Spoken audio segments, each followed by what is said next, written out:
ইরানের বিরুদ্ধে যুদ্ধ করে চরম বেকায়দায় পড়েছেন মার্কিন প্রেসিডেন্ট ডোনাল্ড ট্রাম্প। এজন্য তিনি যুদ্ধ দ্রুত শেষ করতে ইসরায়েলকে 1 সপ্তাহের আলটিমেটাম দিয়েছেন। এদিকে ইরানের মুহুর্মুহু হামলায় বিপর্যস্ত আরব দেশগুলো, বিশেষ করে উপসাগরীয় দেশগুলো ভয়ে কাঁপছে। এ অবস্থায় সংযুক্ত আরব আমিরাতের শীর্ষ ব্যবসায়ী খালাফ আহমেদ আল হাফতুর মার্কিন প্রেসিডেন্ট ডোনাল্ড ট্রাম্পকে প্রশ্ন করেছেন, মধ্যপ্রাচ্যে যুদ্ধ জড়ালেন কেন?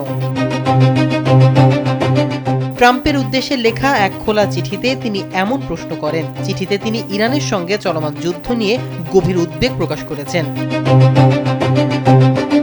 সামাজিক যোগাযোগ মাধ্যমে প্রকাশ করা চিঠিতে খালাফ আল হাফতুর প্রশ্ন তুলেছেন, ইরানের বিরুদ্ধে সামরিক পদক্ষেপের আগে মধ্যপ্রাচ্যের দেশগুলোর উপর এর সম্ভাব্য প্রভাব আদৌ বিবেচনা করা হয়েছিল কিনা। স্যান্ডেলিনা সো, রূপচর্চায় আভিজাত্য। তার মতে, এই সংঘাত দীর্ঘায়িত হলে সবচেয়ে বড় ক্ষতির মুখে পড়বে উপসাগরীয় অঞ্চল ও সেখানকার অর্থনীতি।